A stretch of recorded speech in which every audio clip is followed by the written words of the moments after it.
All right, hello and welcome to another Expert Inside interview. My name is John Golden from Sales Pop Online Sales Magazine and Pipeliner CRM, joining you as usual from actually a kind of wet and rainy San Diego, so a little bit unusual there.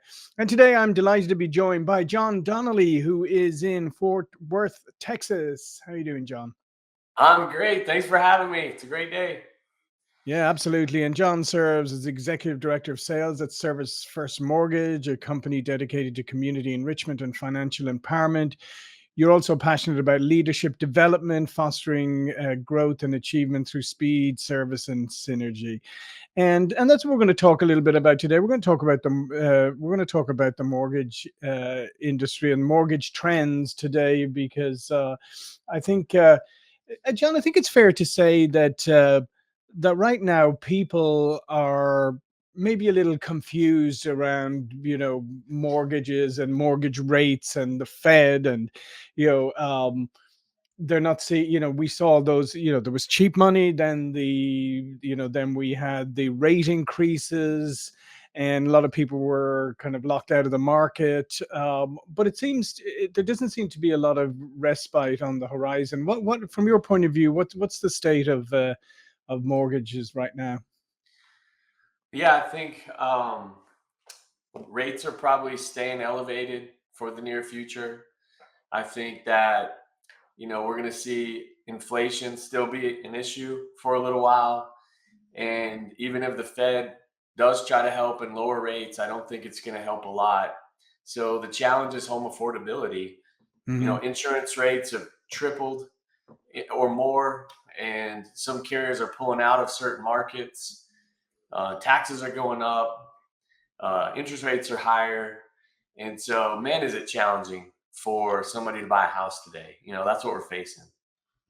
Yeah, and yeah, obviously, yeah, there's an affordability crisis. I mean, down here in San Diego, I mean, a lot of people are facing the reality that their kids and stuff are probably not going to be able to afford to live anywhere close to the areas that they grew up in. So what is this doing with are you seeing that people are starting to, I mean, there was a big flux of people moving to, Yeah. moving states and moving to cheaper and better places. But is that trend continuing, or are the places that people are seeing that are value oriented, are they changing? That's a good question. I think the trend is still happening. I also think some companies are trying to call people back in the office, and that shift is trying to happen right now. I don't know how successful it is, but it's trying to happen. And so that's making people question some of their decisions. I'm in Dallas, Fort Worth, Mhm. and people were moving outside of the city because they didn't have to drive in traffic to an office. But yet now you're hearing a lot of companies are trying to bring people in at least a couple days a week. And so it's really making you question where you live and do you have to commute, even if it's not every day sometimes. But I do think that people are still coming. I feel people coming. I work a lot with home builders, and we're still selling a lot of houses, and we're in certain markets. There's still pretty strong demand, depending on those markets and the price points and that type of thing. Yeah, I think So yeah, it's happening. yeah, I think it's a good. I think it's a good point because I think, um, one when I first came to the States, I came during the dot-com era and whatever. I was of the that you could always progress and get a job if you were prepared to move. But oftentimes, you had the choice. You either moved close to where the office was, which was probably going to be a high expensive area, or Right. you were going to move out further, live further out and endure a commute. And now I think a lot of people, I mean, since COVID, since home working, a lot of people now are going like, I'm not going to locate myself close to, where the work is, because when a recession or something comes around, I'm the first one, I'm going to be, Yeah. the chances of me being laid off and then stuck in a high cost area with a high mortgage. So I think a lot of people are kind of saying like, I'll go find somewhere good to live and then I'll figure out the remote work. I think you're right. And just say using Texas because I sit here, it's been very affordable for a long time, but now those prices are going up, and I think people are seeking other places now because it's not quite as affordable as it used to be. But I do think you're right; they're seeking places that are affordable and have opportunities, given the market changes. There's a lot of opportunity in some of these big cities in Texas or like Nashville and even Oklahoma City. Somewhere it's kind of off the radar. It's booming because it's a Right. great little city with a lot of opportunities.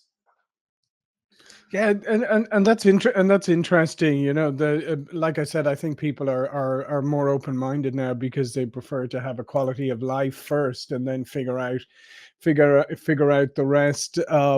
Is there? I mean, even with interest rates high, I mean, is there still are people?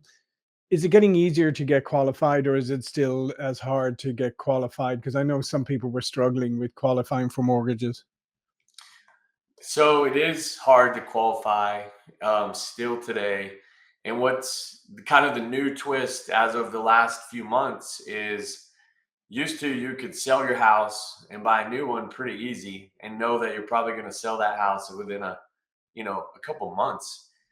No, homes are sitting a lot longer. We're shifting to maybe a buyer's market, and so now people are considering bridge loans or, you know, going with these companies that guarantee the purchase of their home, maybe at a little bit of a discount just to move on. And so there's a shift happening before our eyes where not only is it harder to qualify, but now you have the stress of trying to sell your house and figure that out in the middle of this whole transaction. It was a lot easier before when you could list your home and sell it, within a month or so, pretty regular, which isn't normal. No, and as you said, I mean, you have these new services now that who say, "Well, buy your house as is for cash at a big discount," and it's obviously, attractive to some people. Um, but is there, like you said, though? I mean, is there still value out there? Is there still good opportunities? Or also to your point there, if you are thinking about moving, you have to plan for perhaps a longer window before Yes. you sell your house. So whether you have the finances to do that, that's an important. Bridging loans aren't cheap, and can eat Yes. into the profit you think you're going to take out of your existing home. Well, the first thing you said, there is opportunity. There's definitely opportunity. If you're a home buyer and you're looking to, change out your living situation, you've got a lot of options out there. Sellers are flexible, home builders are flexible. We're seeing 20 to 50,000 dollars in incentives where Mm. builders are buying down rates to really low rates. And that's an opportunity to take advantage of. If rates come down a little bit and the market heats up, they're going to quit giving those incentives. And so there's a moment in time right now where people are a little bit uncertain of what the future is holding. So you can take advantage of that if you're a buyer in the market right now, Mhm. for sure. Yeah, what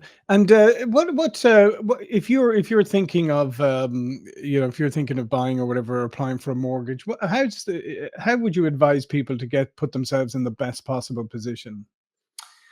Yeah, I think the best thing they can do first is go through their loan application before they go get emotionally attached to any house and know their numbers, right? Like, no, okay, this price point is going to be X payment. Go and do the work to find out your real insurance cost on a house Mhm. and really understand. I know, 5 years ago, a house that maybe the insurance was $2,500 a year on, maybe $7,000 today, and people are still shocked at that because they haven't been part of owning a house in the last few years and realized how much it's gone up. And know your taxes too. Taxes have changed. I know Mhm. different states have different tax rates, and so you got to know all those numbers, and that way when you walk in and you're making a house, you're not surprised later at how much it's really going to cost you. Do that work up front. That's my best advice. And then that way you have confidence and okay, if I only want a $3,500 payment or whatever that is, that's going to equal a certain sales price. Stay in those numbers. That doesn't mean just because you qualify for more doesn't mean you should buy it. You need to know your own Right. budget, right? That's where people get excited because they qualify for more, but they really probably don't want to pay more. And so it becomes Yeah. emotional during that process when you're looking at houses and you get excited and you see something probably more than you want to pay. Yeah, no, I think that's a great piece of advice. Especially to look at what your monthly, yearly payments are really going to be. Factor in the insurance, the property tax, homeowners if you have association, if you have that, and get the real monthly costs. Because I think you're right. I think sometimes people think, oh look, I've run the calculations and the mortgage is only going to be X amount. This is fantastic. And you go, well, hold on a second. It's going to be X plus Y plus Z plus whatever.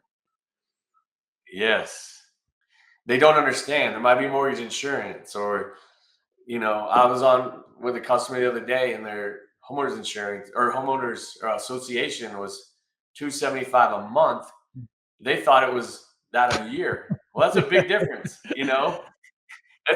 That really factors into things. And so we got to figure that out and know maybe that's not the right house for you if the homeowners association is so expensive. You don't want Yeah, to if pay it's it. only 275 a You know? year, that's a high value area. It's nice and Right. nice affordability there. So you say you see mortgages sort of rates staying probably in the same range for a while right now. So um, do you think that's going to is there going to be a lingering kind of people not wanting to mm, take the step of buying, or people are going to stay on Yeah. the sidelines for a bit longer?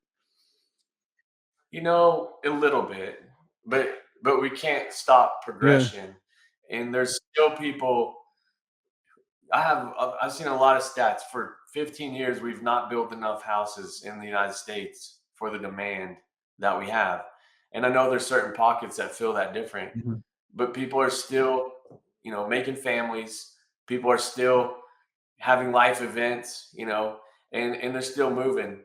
And so they're buying houses no matter what their old rate was from 5 years ago during a pandemic at 3%. They're still selling those houses and buying new ones, and they're having to pay the new price today, no matter what the situation. Like they have to make Mhm. change. And so, yeah, some people are staying locked in and not moving, and they're not being forced to make change in this environment. But there's plenty of people that are, and there's a lot of people sitting on the sidelines still today, hoping rates come down. And I think the longer they sit here, kind of in this range, the more people are going to get antsy and say, okay, I got to just Yeah. buy. It's time. And heaven forbid rates come down a little bit, then prices go up and demand changes. It's kind of like stepping on a balloon. One side goes up and the other comes down, and so we always have Yeah. that challenge. And what about the home building industry right now? I mean, is there a lot of new construction going on? Is it robust? Has it pulled back? There's a lot of construction going on. There's not a lot of construction with like spec homes that they hope to sell in the future. They're paring that back a little Mhm. bit right now because they were selling so fast they couldn't keep up with demand. And the builders are starting to feel a little bit of a slowdown coming even from a couple months ago with the tariff Mhm. talks starting and all that uncertainty kind of hit them. And so they feel it, and they're giving more incentives, right, if you will. So they're buying mortgage rates down to create more affordability for people. You're seeing that happen, which is cutting into their profit margins, and they're trying to just move their inventory. But they're still writing new contracts. There's still a lot of building going on. It's maybe just a little bit slower, but it's not dead for Mhm. sure. You know, And are there, I mean, you mentioned Oklahoma City there. Are there other parts of the country that you see are starting to become more interesting markets, shall we say, than maybe they were in the past? yeah, I think the Midwest. You see Kansas City, um, Oklahoma City. Just the Midwest got really hot and popular. It's more Mhm. affordable, and that band has really grown a lot. You look out, around Nashville and North Carolina and all that, Georgia, all those states are just booming like crazy as well.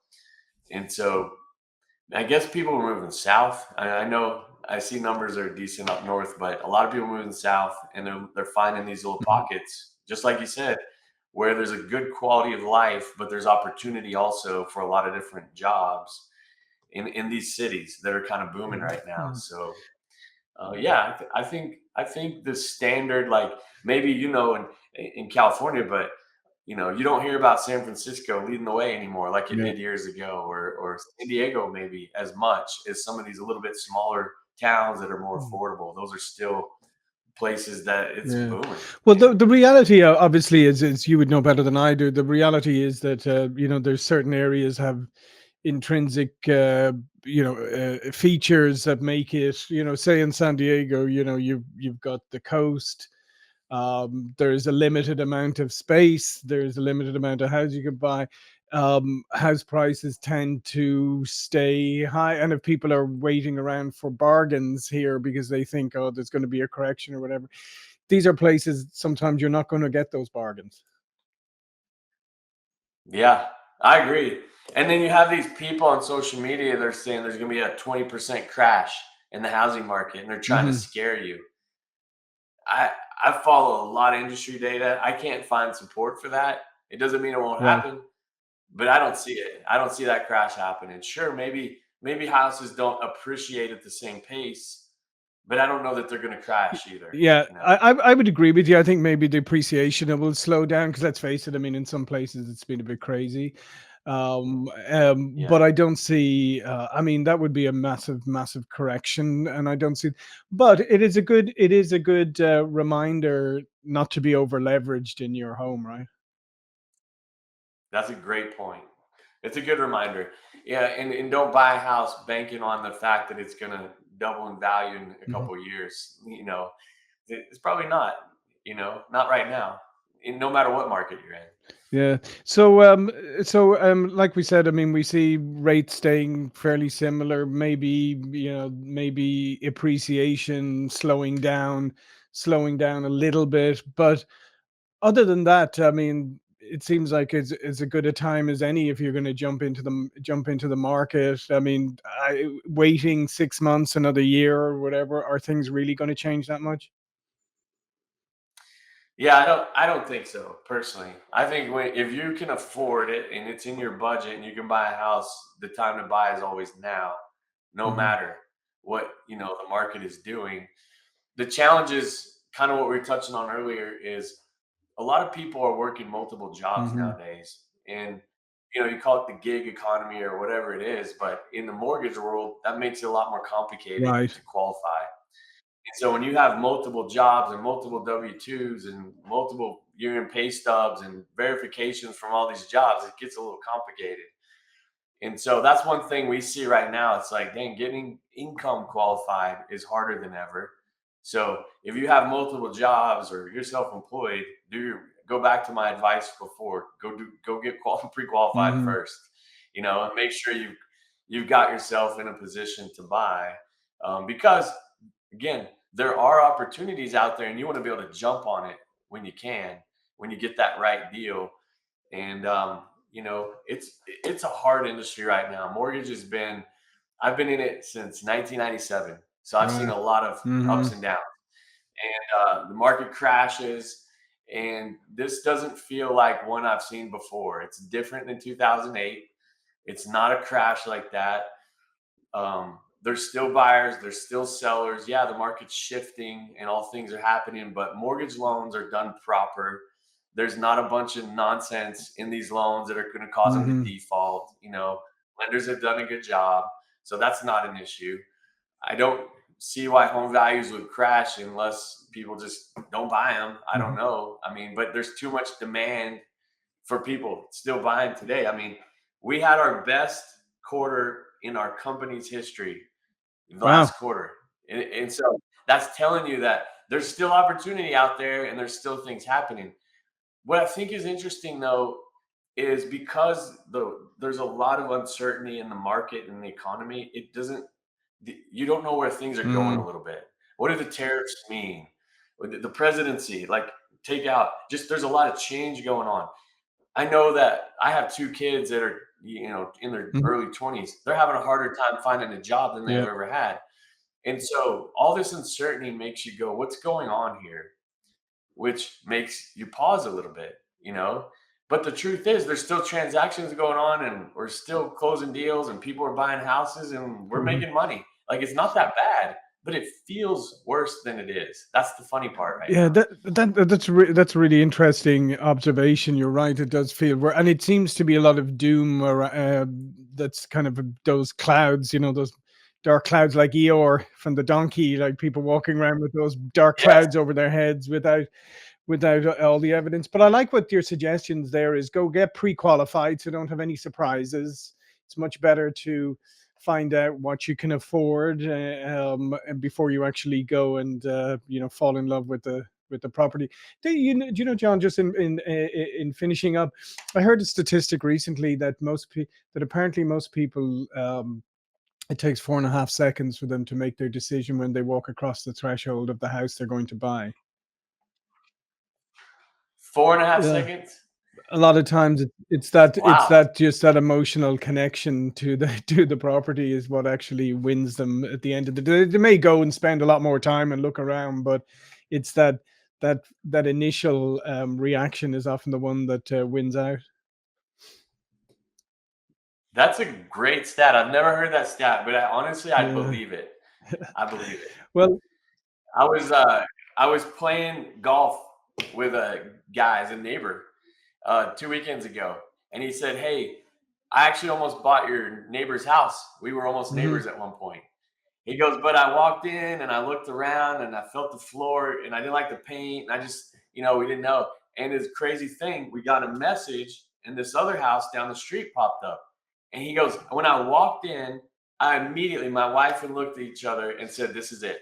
He goes, "We hadn't even seen it. We just go, 'This is it.' It validates exactly what you said. This was a store I just had." Yeah, yeah, yeah. And I can also, because I mean, the current house we're in was pretty much the same. I was, my wife had been looking at houses, and I was over the other side of the country at the time. I came over, went to a couple, walked into our current one, and just went, "Yeah, this is it." Yep. Just Yeah. know. You Yeah. just know. All right. Well, listen, thanks, John. This has been fascinating. All of John's information will be below this video. But before we go, sorry, just remind people again what you and Service First Mortgage do. Yeah, we're a residential home lender. We're based here out of Texas. We're in multiple states. We do mortgage loans. Also run, sales for the company. I help people come on board and help them grow their business. So, I just love connecting with mortgage professionals, real estate professionals.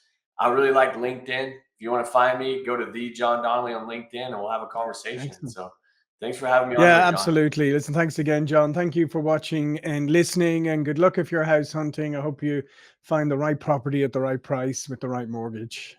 Awesome. That's great.